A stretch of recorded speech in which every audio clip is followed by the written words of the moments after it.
तो राधा वल्लभ श्री हरिवंश, ये बचने का सिद्ध उपाय है। राधा वल्लभ भजत भज भली भली सब होय। कोई भी चित्त वृत्ति आपको फंसा नहीं पाएगी, सब भला होगा।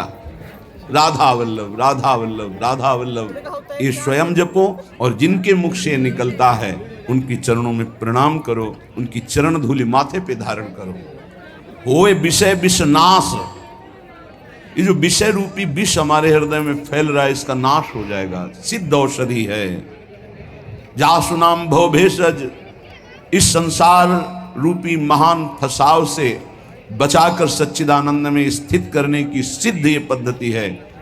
मुख में नाम, हृदय में ध्यान, मान लीजिए, बार बार कर, शाम की भी यही कहा था, मान लीजिए।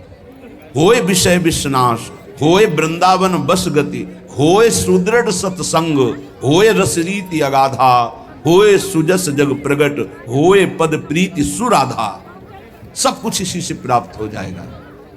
श्रीपाद प्रबोधानंद जी महाराज कह रहे हैं, यदि आपको रसिकों का संग मिल गया है, वृंदावन वास मिल गया है, तो दोष दर्शन मत करना। क्यों? यहां अगर हमें दोष दिखाई दे रहा तभी तो हम दोष दर्शन करते हैं। तो कह रहे हैं, वृंदावनस्थे स्वप्येत्र दोषा नारोपयन्ति स्थिर जंगमेषु आनंदमूर्ति स्वपराधीनस ते श्री राधिका माधवयो कथम स्युः। जो श्री जी की कृपा से वृंदावन आया, वृंदावन धाम में भले 1-2 दिन ही वास किया, उसको चाहिए कि अपनी दृष्टि बचावे, या जो अखंड वृंदावन वास कर रहा है, किसी भी प्राणी में दोष दर्शन यहां मत करना, क्योंकि सब राधा कृपा कटाक्ष से पूरित हैं। ये अभी उनमें दोष दिखाई दे रहा है, लेकिन वो दोषी नहीं होंगे, वो प्रियालाल को प्राप्त होंगे। आप ये विचार कीजिए कि प्रियालाल की कृपा से इनको वृंदावन वास मिला है, इनकी किसी साधना से नहीं मिला है। तो हो सकता है इनमें कोई असाधन हो, इनमें कोई त्रुटि हो, इनका स्वभाव कुछ बिगड़ रहा हो, पर महारानी जी ने पास कर दिया, इन्हें अपने महल में रख दिया है, तो हम इन्हें प्रणाम करते हैं, हम इनके दोष दर्शन नहीं करेंगे। बोले यदि दोष दर्शन किया तो बोले दोष दर्शन यदि किया वृंदावन वासियों के प्रति, वैष्णवों के प्रति, तो राधा माधव कभी आप पर प्रसन्न नहीं हो सकते। फिर जीवन का लाभ क्या रहा? श्री राधिका माधवयो कथम स्युः, वो आपसे कैसे प्रसन्न हो सकते हैं? उनके द्वारा स्वीकार किए हुए नीच जनों पर आप दोष दर्शन करें। नहीं, दोषी हैं तो कह तो रहे कि हो सकता है उसमें दोष हो, पर वो रहेगा नहीं, उसका दोष नष्ट हो जाएगा, क्योंकि प्रियालाल ने स्वीकार किया है। इसीलिए गीता में श्री भगवान जी ने कहा है, अपिचेत सुदुराचारो भजते माम अनन्य भाग साधुरिव समन्तव्य सम्यक व्यवसिता हिस्सा। वो सांगोपांग दुराचार पापाचार करता रहा है, उसके मन में एक बात आ गई कि मैं बहुत पापी हूं, सत्संग सुनकर या जैसे भी, मेरा उद्धार तो सिर्फ भगवान की करुणा से हो सकता है, और उसने अंदर से भगवान का आश्रय ले लिया। अब उसे तुम पापी नहीं कह सकते हो। भगवान कह रहे हैं साधुरेव समन्तव्या, अब उसे साधु मानो। साधु को साधु मानने के लिए कभी आज्ञा नहीं दी गई। वो साधु नहीं है, वो पाप आचरण करने वाला पापी रहा है, दुराचारी रहा है, पर उसने भगवान का आश्रय ले लिया है। अब भगवान कह रहे हैं करो सद्य ते साधु समाना, मैं साधु बनाऊंगा। अब वो साम दाम और दंड भेद से सीधे रास्ते लाऊं, नकली से बनाऊं असली, भगत मेरे मुकुटमणि। भगवान की विशुद्ध कृपा होती है। ये अनंत जन्मों के ऐसे दुर्वासनाएं परत की परत छुपी हुई कि साधन भजन करते हुए भी वो निकलती रहती हैं। अगर जरा संग हो जाए अंदर की वासना का तो हमको कहीं ना कहीं आसक्त कर देती हैं। बड़े कृपालु हैं, वो हमारी चूक को ना देख करके वो करुणा करते हैं और हमें आगे बढ़ाते हैं। श्रीपाद कह रहे हैं यदि आप ऐसा करेंगे तो राधा माधव आप पर कभी प्रसन्न नहीं होंगे। दोष दर्शन की आगे के श्लोक में निंदा की बात कर रहे हैं। ये वृंदावनवासी निंदन रता ये वान वृंदावनम श्लाघन्ते तुलयन्ति ये चकुधियो केनापि वृंदावनम ये वृंदावनमत्र नित्य सुख चिद रूपम सहन्ते नवा तै पापिष्ठ नराधमैर्भवतु स्वप्नेपि में संगति। जो वृंदावन वासी हैं, जिन्होंने आजीवन वृंदावन वास का नियम ले लिया है, यदि कोई उनकी निंदा कर दे, श्रीपाद कहते हैं कि पापिष्ठो नराधमई है, सारे पुण्य उसके नष्ट हो जाएंगे। वो महापापी कि जो दुर्गति होती है उसको होगी। नराधमई, वो समस्त मनुष्यों में अधम गति को प्राप्त होगा। वैसे भी सिद्धांत में ध्रुवदास जी ने वर्णन किया है, पर निंदा किए ते आवत नहीं कछु हाथ, मूर्ख पर्वत पाप को ले चल अपने साथ। दूसरों की निंदा करने से हाथ तो कुछ लगता नहीं, और पाप की पोटरी सर पर रखकर नरक जाना होता है। और कहीं भक्तन निंदा तो अति बुरी भूल करो जिनको, भक्तों की निंदा तो भूल कर मत कर देना, कि सुकृत बहु जन्म की क्षण में डारे खोए। एक क्षण में निंदा की भक्त वैष्णव महापुरुषों की, तब सुकृत नष्ट हो गए, सब भाव नष्ट हो गया। यदि कहीं तुमको ऐसा लगता है कि ये गलत है, तो प्रियाजू से प्रार्थना करो कि मेरी दृष्टि पावन कर दो। आपने इनको पसंद किया, आपने स्वीकार किया, आपके महल में रह रहे पर मुझे दोष दर्शन हो रहा, स्वामिनी मेरी दृष्टि को बदल दो। श्री वृंदावन के वास करने वाले की पूरी जिम्मेवारी प्रिया प्रीतम ले लेते हैं, तो परम वंदनीय और प्रशंसनीय हो जाते हैं। चाहे वो ये क्रूरापि पापिनो न तो सताम संभाष्य दृश्या से। क्यों? क्योंकि अब वो ठीक हो जाएंगे, पक्का ठीक हो जाएंगे। प्रिया प्रीतम बहुत कृपालु हैं।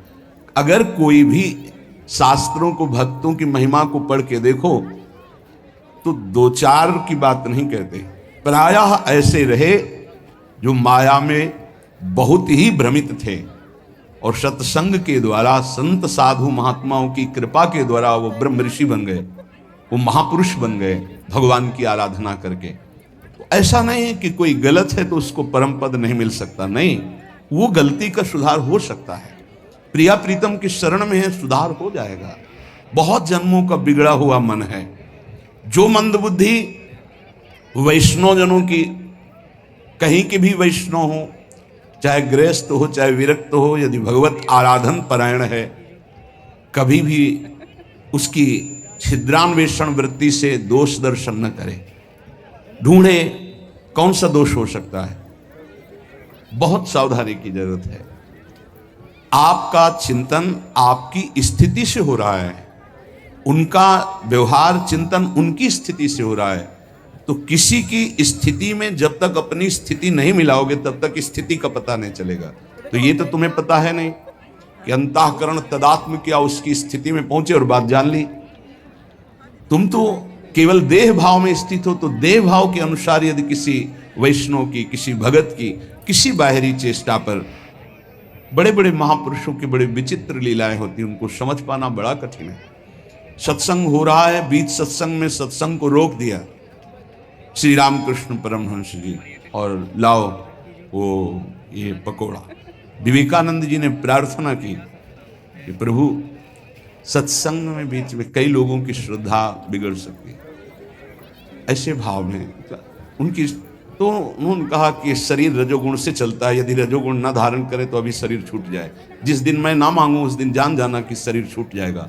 एक दिन ऐसा ही हुआ, कुछ नहीं मांगा, सबको भय लग गया और शरीर पूरा हो गया। महापुरुषों की क्या लीलाएं हैं, अपने समझ के बाहर हैं। अपने को तो सिर्फ अपने हृदय को देखना है। और श्री वृंदावन की तुलना, समानता अगर कोई इस भौम में किसी परम धाम से करे तो वो सच्चिदानंद मयत्व महाप्रेम में वृंदावन धाम की अवहेलना करता है। जैसे कोई आते हैं बाहर से, बोले हम जान रहे थे वृंदावन ही है।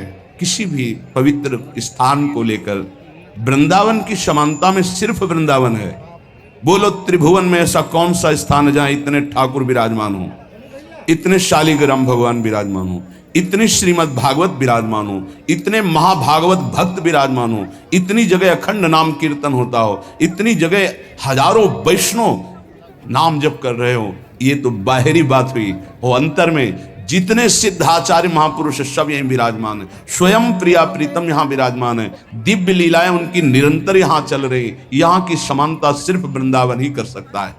वृंदावन की समानता सिर्फ वृंदावन, प्रिया प्रीतम की समानता सिर्फ प्रिया प्रीतम, दूसरा कोई नहीं, अद्वितीय है। आगे की बात साधक के लिए कह रहे हैं। पहले में कहा दोष दर्शन नहीं करना, दूसरे में कहा निंदा नहीं करना। यदि निंदा करोगे तो पापिष्ठ नराधम दुर्गति को प्राप्त होगे, पक्की बात है। कई ऐसे साधक आते हैं कि हमारा सब कुछ लुट गया, पता नहीं क्यों भजन नहीं हो रहा। आपने कोई वैष्णव अपराध किया है, आप ध्यान दीजिएगा, आपके भजन में विक्षेप पड़ जाए और घंटा 2 घंटा 4 घंटा यदि भजन में विक्षेप रहे तो ये जानना कि गुण धर्म से ये विक्षेप पड़ रहा है। रजोगुण तमोगुण आ गया है इसलिए विक्षेप पड़ रहा है। इसमें कोई चिंता की बात नहीं, गुण धर्म का परिवर्तन होगा, फिर सही भजन होने लगेगा। कबहू तो थोरो भजन कबहू होत विशाल, मन को धीरज छुटे नहीं, गाय न दूजी चाल। दूसरा, यदि 2 दिन 3 दिन आपका भजन में रुचि नहीं लग रही तो जान लीजिए भोजन का दोष हो गया है। कोई ऐसा भोजन जो अधर्म की कमाई का है वो आपको विक्षेप पहुंचा रहा है, वो 2-3 दिन में जलकर समाप्त हो जाएगा, क्योंकि आप भजन की चेष्टा कर रहे हैं, आपके अंदर पश्चाताप होगा, क्या बात है भजन क्यों नहीं हो रहा। तीसरा, यदि कई दिन तक भजन में विक्षेप पड़ रहा है तो फिर दूसरा कोई कारण नहीं हो सकता, वैष्णव अपराध बन गया। कोई न कोई वैष्णव अपराध बन गया, उसको खोजिए और तत्काल क्षमा याचना कीजिए, नहीं तो ये लंबा खिंचता ही चला जाएगा जब तक प्रायश्चित नहीं होगा। ये वैष्णव अपराध भजन को रोक देता है, भजन की वृत्ति ही नहीं उदय होने देता है, इसलिए सावधान। तीसरा, जो भजन में लगे हुए उपासक हैं, असह्य बहु दुर्वचो यदि वदन्ति साक्षात् स्त्रियम बलादपहरन्ति चेत् प्रिय सुतादिकं घृणन्ति वा धनाद्यपि च जीवनं यदि हरन्ति वृंदावन स्थितास्तदपि ते प्रिया मम भवन्ति वन्द्याः सदा। ये निष्ठाएं कलयुग में नहीं हो सकती जैसी श्रीपाद वर्णन कर रहे हैं। यदि वृंदावनवासी हम हैं, प्रिया प्रीतम के उपासी हैं, कोई मेरे सामने मुझे गाली दे रहा है, मुझे बिल्कुल विचलित नहीं होना। ये यहां तक तो आगे जो वर्णन करें वो शायद ही कोई ऐसा असंभव इस समय वर्तमान में। जैसे रसिक अनन्यमाल में कुछ महाभागवतों के चरित्र हैं, असंभव कि वैसा कोई कर ले। किसी के पुत्र को कोई मार दे और उसका चरणामृत उतारे। बड़ा आत्मनिष्ठ महापुरुषों का वर्णन है रसिक अनन्यमाल में। यहां ऐसा ही कोई असह्य दुर्वचन गाली मुझे दे, मैं वृंदावन का आश्रय प्रिया प्रीतम कर लिया हूं तो मेरा कर्तव्य है सह जाना। यद्यपि ये भी कठिन पर ये सह सकते हैं, लेकिन आगे जो लिखा है कैसे उसका वर्णन करें। मेरे सामने जबरदस्ती यदि मेरी अर्धांगिनी, मेरे पुत्र, मेरी संपत्ति, और उसका अलग अलग भाव लिखा है, स्त्रियं बलाद अपहरन्ति प्रिय श्रुतादिकम घृणन्ति धनाद्यपि च जीवनम यदि हरन्ति वृंदावन स्थितास्तदपि ते प्रिया मम भवन्ति वन्द्या सदा। गजब की बात है, गजब की। ये कोई भगवान ही हृदय में आके बैठ जाए उस भक्त के तो ये बात हो सकती है। यदि मेरे प्रियजनों का, इसमें तो घृणन थे, अंग भंग कर देना, मारना पीटना, तो भी मैं जो प्रिया प्रीतम का उपासी है, वृंदावन का आश्रय लिए वैष्णव है, मैं हाथ नहीं उठाऊंगा, मैं दुर्वचन नहीं बोलूंगा। धन पत्नी पुत्र आदि के साथ अभद्र व्यवहार कर रहा है, मैं उस पर हाथ नहीं उठाऊंगा, मैं उसको दंड नहीं दूंगा, मैं दुर्वचन नहीं करूंगा। तो क्या ये मेरे प्रियाजू का जन है, ये वृंदावन का आश्रित है। ते प्रिया मम भवंति वंद्या, मैं सर ही झुकाऊंगा वंदना ही। ये बहुत कठिन बात नहीं, ये इतनी बड़ी स्थिति ऐसा रसिकानंदमाल में कई भक्तों के चरित्रों में पाया गया है। गजब की निष्ठा, ये निष्ठा तो केवल नाथ सकल संपदा तुम्हारी, मैं सेवक समेत सतनारी, पूरी दृढ़ निष्ठा। श्रीपाद कह रहे हैं कि ऐसे को श्यामा श्याम की प्राप्ति के लिए कोई अन्य उपाय करने की जरूरत नहीं, स्वयं श्यामा श्याम वर्ण कर लेते हैं। मेरे संबंध से, मेरे धाम के संबंध से तुमने क्षमा किया तो हम तुम्हारे सारे अपराधों को क्षमा करते हैं और स्वीकार करते हैं। परस्वस्तेयैक व्यसनमपि नित्यं परवधू, प्रशक्तं विश्वेशामः बहुधा हिंसकमपि, दुराचारं लोभाद्युन्पहतमपि भ्रात तरुणं, दिवान्धस्तं वृंदावन गत जन्म नाम गणैः। श्रीपाद ये वृंदावन महिमामृत पूर्ण होने जा रहा है, तो बड़ी जोर की बात कर रहे हैं। ये बहुत ऊंची कोटि की निष्ठा है। देखो बहुत सावधान रहना, महापुरुषों की आखिरी बातों को समझ पाने के लिए बहुत उत्तम स्थिति होनी चाहिए। बहुत विचित्र बात है। पीछे से इस श्लोक का अर्थ करते हैं कि जिसने अखंड श्री वृंदावन का वास स्वीकार कर लिया और शरणागत हो गया वैष्णव पद्धति से, वो अभी उगता हुआ सूर्य है, अभी प्रकाश नहीं हुआ, बस उगने वाला है। इसलिए तुम कहीं भूल न कर देना उसके साथ। अगर वो तुम्हें दिखाई दे रहा है कि कुछ अपहरण कर रहा है आपका, इसमें तो बहुत विचित्र ढंग से वर्णन किया है, उस सब की क्षमता नहीं, इसलिए उसकी व्याख्या नहीं करते। क्योंकि अगर बुद्धि उस स्थिति में नहीं है तो लगेगा महापुरुष ऐसा क्यों बोल रहे हैं। क्योंकि साधारण धर्म का पालन करने वाला भागवत धर्म को नहीं जानता, और भागवत धर्म में स्थित प्रेम धर्म को नहीं, और जो प्रेम धर्म में स्थित है वो साधारण धर्म को भी जानता है, भागवत धर्म को भी जानता है, प्रेम धर्म को भी जानता है। ये प्रेम धर्म में स्थित महापुरुष हैं जो पूर्ण भगवद आश्रित है। ऐसे ही महापुरुषों ने भगवान को दिखा दिया है कि ये जीवन आपका है, ये जीवन आपका है। आरा चलवा दिया भगवान ने तो आह नहीं निकली। ये 22 बाजारों में मार कोड़े खाल खींच ली गई, हरि बोल के सिवा एक शब्द नहीं निकला। ये उच्च कोटि के कारक महापुरुष हैं। अपने लोग सुनकर भयभीत हो जाएंगे कि ऐसी क्या, बहुत इसका कैसे अर्थ करें।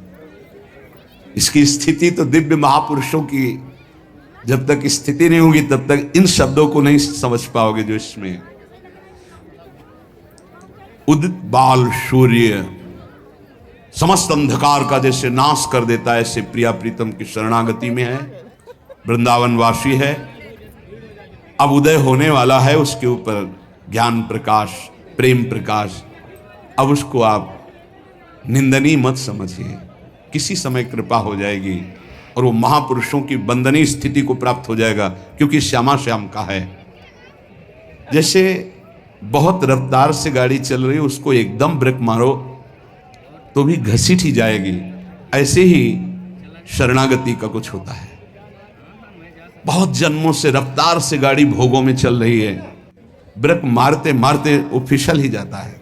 जैसे एक बहुत 100-200 वर्ष का पुराना वृक्ष आंधी से जड़ से उखड़ जाए तो महीनों हरा भरा दूर से दिखाई देता है, यद्यपि उसकी जड़ खत्म हो गई। ऐसे शरणागत श्यामा श्याम का हुआ तो यद्यपि संसार बंधन खत्म हो चुका है, पर काफी दिन तक आपको दिखाई दे सकता है कि संसारी है, इसमें कुछ लक्षण संसारी है।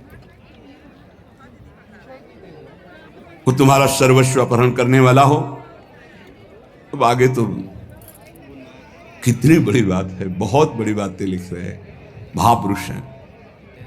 नित्यम परवधु प्रशक्तम विशेषा महाबहुधा हिंसक मपि दुराचारम लोभाद्युन पहत मपि भ्रात तरुणम। पर वृंदावन गत जन्म नवागणे। मैं नमन करता हूं, उनकी गणना हम दुराचारियों में नहीं करेंगे, क्योंकि प्रिया प्रीतम की शरण में हो गए, ये परम पद के अधिकारी होंगे। आंतरिक बात कि हमें यह देखना है कि ये प्रभु के जन हो चुके हैं, आज नहीं तो कल इनका सुधार निश्चित हो जाएगा।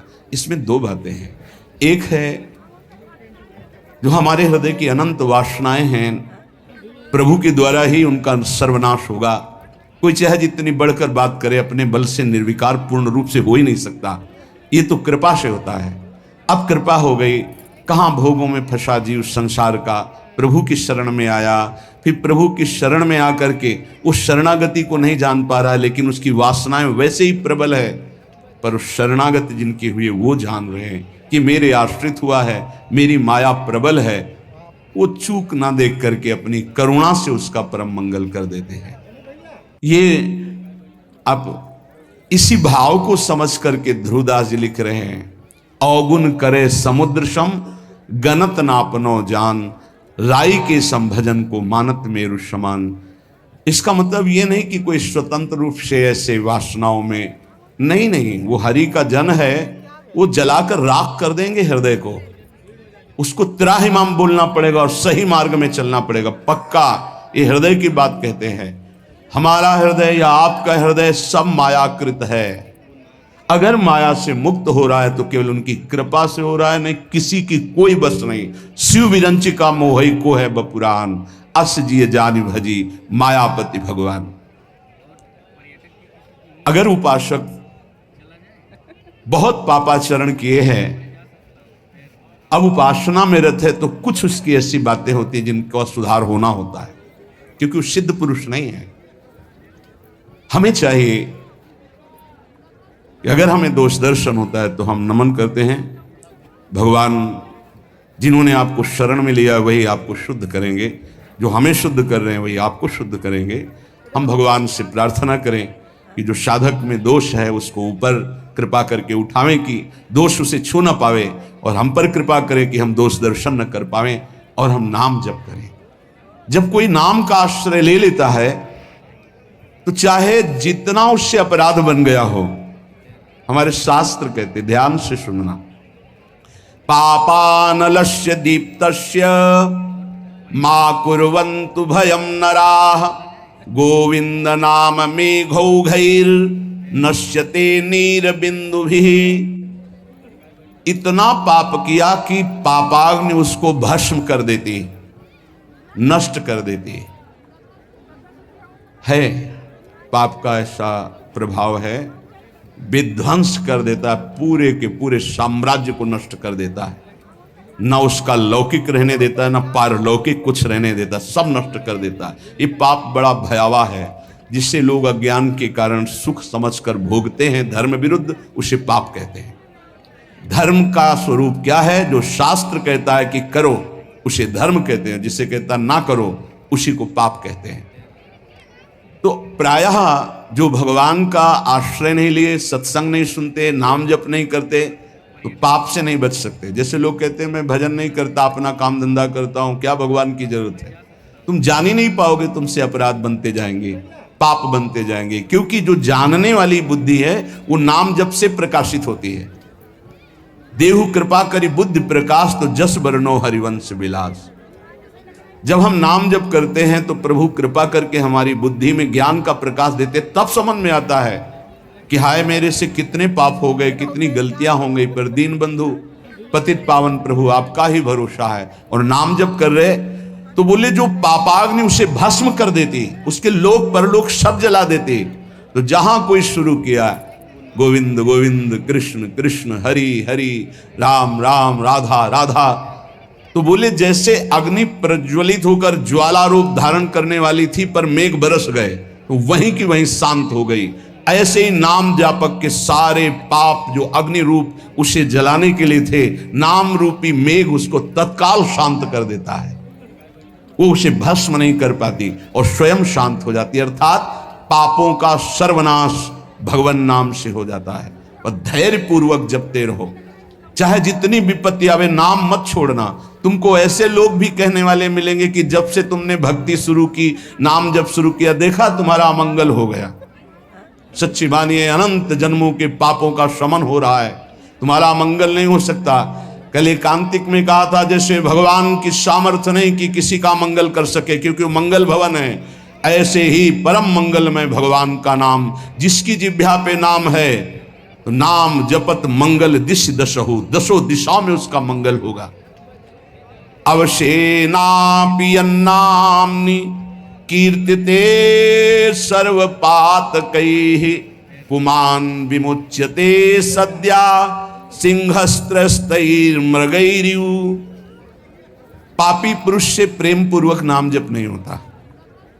जब तक तुम्हारी नाम में ऐसी रुचि ना हो जाए कि नाम लिए बिना रहा नहीं जाता, नाम छूटे तो ऐसी व्याकुलता मानो प्राण निकले, तब तक समझ लीजिए आपके मन में अभी पाप वासना है और हृदय मलिन है। पापवंत कर सहज स्वभाव भजन मोर ते भाव न काऊ। जब तक हृदय में पाप रहेगा तो भजन में रुचि पैदा नहीं होने देगा। ये बार बार बंद करो, ऐसा लगे बंद करो। जैसे किसी को लगता है कि हर समय तुम माला जपते रहते हो, एकांत बैठे रहते हो, कहीं तुम डिप्रेशन में ना पहुंच जाओ। अरे डिप्रेशन को मिटाने वाला तो नाम होता है। भला नाम जापक कहीं डिप्रेशन में पहुंच सकता है? डिप्रेशन जानते हो कब होता है? जब हमारा पापात्मक वृत्ति क्रॉस चिंतन कराती है। एक चिंतन चला, तुरंत उसे काटा, ऐसा ना हो जाए, कहीं ऐसा ना हो जाए, कहीं ऐसा ना हो जाए, और वो चिंतन करते करते करते निष्कर्ष निकाले नहीं पाता, डूब जाता है। उसका मन बहुत कमजोर हो जाता है और वो अंदर से जलने लगता है, अशांत हो जाता है। उसे डिप्रेशन कहते हैं। कल्पनात्मक भयों की भीड़ लग जाना, कल्पनात्मक चिंतन से निकल ना पाना। नाम जापक परमानंद प्रभु में स्थित होता है। उदासीन अति रही गोसाई, ये उपासक की वृत्ति आ जाती है। कुछ अच्छा नहीं लगता, नहीं खान पान ते भावे है, नहीं कोमल वसन सुहावे है, सब विषय लगे ते खारा है, हरि आशिक का मग्न। अब संसार के जन, परिवार के जन क्या सोचते हैं? इतना एकांत बात नहीं करना, हंसना नहीं, कहीं डिप्रेशन में ना हो जाए। भगवान का यदि नाम चल रहा है, भजन चल रहा है, तो इसकी गुंजाइश ही नहीं। वो तो नाच पड़ेगा, परमानंद में निमग्न हो जाएगा। वो तो दूसरों के दुख मिटाने की सामर्थ्य रखता है, पर नाम चलना चाहिए, नाम चलना चाहिए। भजन की उदासीनता एक अलग होती। भजन चल रहा है और जगत से उदासीन, तो हृदय प्रसन्न रहता है। नाम का विस्मरण होना मृत्यु समझे उपासक। नाम को पकड़ लीजिए। कह रहे अवशेषानाप यन्नाम कीर्तते सर्व पातकै। कोई भी अपराध, कोई भी पाप नहीं बचेगा, नाम सबका नाश कर देगा। बस जपते रहिए। जैसे सिंह के सामने दहाड़ में न हिरन टिकता है, न कोई भेड़िया टिकता है, सब भागते नजर आते हैं। ऐसे ही राधा राधा राधा, तो अपराध, पाप, दुर्वासनाएं सब भाग जाती है हृदय से। हृदय निर्मल हो जाता है। पर निरंतर दीर्घ काल, श्री पातंजलि जी कह रहे, सातु दीर्घ काल निरंतर सत्कार सेवितो दृढ़ भूमि, आदर सहित दीर्घ काल तक निरंतर जपा जाए। यन्नाम कीर्तनम भक्त्या विलाप मनुमत्तमम मैत्रेयाशेष पापानाम धातु नामि उपावकः। यदि कहीं भावपूर्वक नाम जपा जाए तो बहुत जल्दी नाम का प्रकाश हो जाए। पर भाव न हो तो चिंता मत करना। भाव कुभाव अनखालसहु, नाम जपत मंगल दिस दसहु। पर यहां कह रहे हैं यदि भावपूर्वक जपा जाए तो आंसू निकलने लगेंगे, राधा राधा राधा, और रोने का मन होगा। ऐसा आपसे पूछा जाए क्यों रो रहे हैं, तो आपके पास कोई उत्तर नहीं होगा कि मुझे कुछ याद आ रहा है या किसी, या कुछ नहीं, आप उत्तर नहीं दे पाएंगे, बस आंसू चल रहे हैं। सर्वोत्तम साधना नाम की। जैसे धातु को शुद्ध करने के लिए अग्नि में डाला जाता है, जलाकर मल रहित कर देती है, ऐसे नाम से एक अग्नि पैदा होती है, साधक उसको सहे। जब अग्नि जैसे होती तो ताप होता है, ऐसे नाम जपने से हृदय में एक जलन पैदा होगी जो तुम्हारी दुर्वासनाएं छुपी उनको भस्म करेगी। उस समय आप विचलित मत होइएगा, गंभीर धैर्यपूर्वक उस ताप को सह लीजिएगा। विश्वास कीजिए, अनंत जन्मों की जलन मिट जाएगी अगर सह गए। अगर मनुष्य नाम के बल से इस जलन को सह जाए तो फिर नरक यंत्रणा, मां के गर्भ में जाना, ये सब खत्म हो जाएगा। देखो, हम बड़े बड़े कष्ट सहने के लिए तैयार हो जाते हैं जब हमें पता हो जाता है कि अब हमको ऑपरेशन करवाना ही पड़ेगा। अब फिर राजी हो जाते हैं, पैसा दे देते हैं, दस्तखत कर देते हैं कि यदि हम मर जाएं तो आपका कोई दोष नहीं। क्यों? अब वो पीड़ा हटानी है। हो सकता है महीनों बिस्तर में हमें, हो सकता है इन्फेक्शन भी हो जाए, परेशान, पर ऑपरेशन करना ही पड़ेगा। ऐसे ही मान लीजिए अब ये ऑपरेशन करना ही पड़ेगा। जन्म जन्मांतरों से हमारा भव रोग बढ़ चुका है, अब ऑपरेशन के लिए तैयार हो जाइए। ऑपरेशन के लिए तैयार क्या होता है? चीड़ा फाड़ा जो लगेगा, सुन्न का सुई लगेगा, बड़ा कष्ट सहना पड़ेगा, महीनों बिस्तर में पड़े रहना पड़ेगा, पर हम वो करेंगे अब, क्योंकि इस रोग से निवृत्त होना है। ऐसे ही हमको विकारों से जलना पड़ेगा, हमको प्रियजनों की भावनाओं से बचना पड़ेगा, हमको अपनी प्रिय भावनाओं से बचना पड़ेगा, हमको अकेला पूरे विश्व से युद्ध करना पड़ेगा, तब भव समुद्र से पार होता है। भवरोग से क्या अकेला? इस मार्ग में कोई किसी का सहयोगी नहीं होता, पक्का समझना।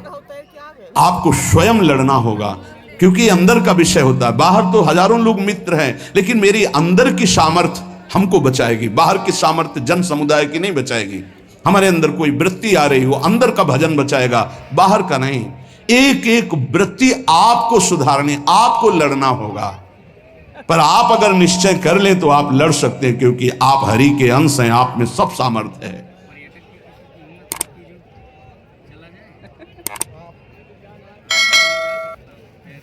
राधे राधे राधे राधे राधे राधे।